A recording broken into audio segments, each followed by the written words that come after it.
Praise the Lord. Hallelujah. പ്രിയപ്പെട്ടവരെ, ഇന്ന് ഈശോ നമ്മോട് ചെയ്യുന്നൊരു ഉടമ്പടിയുണ്ട്. ആ ഉടമ്പടി എന്താണെന്ന് നമുക്കൊന്ന് തിരുവചനത്തിലൂടെ കാണാം. യെശയ്യാ പ്രവാചകന്റെ പുസ്തകം 59:21 തിരുവചനത്തിലൂടെ ഈശോ പറയുകയാണ്, കർത്താവ് അരുളി ചെയ്യുന്നു, ഞാൻ അവരുമായി ചെയ്യുന്ന ഉടമ്പടി ഇതാണ്.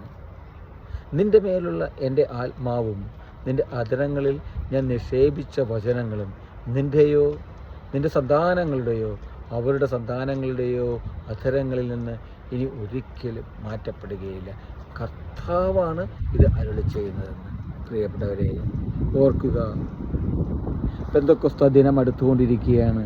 ഏതാനും ദിവസങ്ങൾ മാറ്റി നിൽക്കെ, പ്രിയപ്പെട്ടവരെ, ഈ വചനം നിങ്ങളുടെ ഹൃദയത്തിലേക്ക് ഏറ്റെടുക്കുവാൻ, ഈ ഈശോ നൽകിയ ഉടമ്പടി നിങ്ങളുടെ ഹൃദയത്തിലേക്ക് ഏറ്റെടുക്കുവാനായിട്ട് നിങ്ങൾക്ക് ഓരോരുത്തർക്കും സാധിക്കണം. ഈശോ പറയുകയാണ്, ഇനി ഒരിക്കലും നിൻ്റെ ഹൃദയത്തിൽ നിന്നോ നിൻ്റെ അധരങ്ങളിൽ നിന്നോ ദൈവം നൽകിയ പ്രോമിസ്, ദൈവം നൽകിയ വാഗ്ദാനമായ പരിശുദ്ധാത്മാവ്, വചനമാകുന്ന ദൈവം നിങ്ങളുടെ ഹൃദയങ്ങളിൽ നിന്നോ നിങ്ങളുടെ അധരങ്ങളിൽ നിന്നോ ഇനി ഒരിക്കലും മാറ്റപ്പെടുകയില്ല. ഇതാണ് ഈശോ നൽകിയ പ്രോമിസ്. പ്രിയപ്പെട്ടവരെ, ഇതാണ് ഈശോ എനിക്ക് നിങ്ങൾക്ക് നൽകിയ ഉടമ്പടി. ഈ ഉടമ്പടിയിൽ വിശ്വസിച്ചുകൊണ്ട് എൻ്റെയും നിങ്ങളുടെയും ജീവിതം, പ്രിയപ്പെട്ടവരെ, മുന്നോട്ട് കൊണ്ടുപോകുവാൻ ദൈവത്തിൽ ആശ്രയിച്ചുകൊണ്ട്, ദൈവം നൽകിയ വാഗ്ദാനത്തിൽ വിശ്വസിച്ചുകൊണ്ട് ജീവിതം മുന്നോട്ട് കൊണ്ടുപോകുവാൻ നമുക്ക് ഓരോരുത്തർക്കും പരിശ്രമിക്കാം, അതിനായി പ്രാർത്ഥിക്കാം.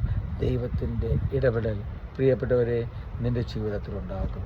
നീ ഓർക്കുക, ദൈവം നമുക്ക് നൽകിയ പ്രോമിസാണ് പരിശുദ്ധാത്മാവ്. ആ പരിശുദ്ധാത്മാവിൻ്റെ ഇടപെടൽ നിങ്ങളുടെ ഓരോരുത്തരുടെയും ജീവിതത്തിൽ, പ്രിയപ്പെട്ടവരെ, നീയും ഞാനും വ്യക്തിപരമായിട്ടത് അനുഭവിച്ചറിയുന്ന ദിവസങ്ങളാണ് ഈ കടന്നു വരുന്നത്. നമ്മുടെ ഓരോ ദിവസവും അതിനായി നമുക്ക് മാറ്റിവെക്കാം. ഹല്ലേലൂയ. ആമേൻ.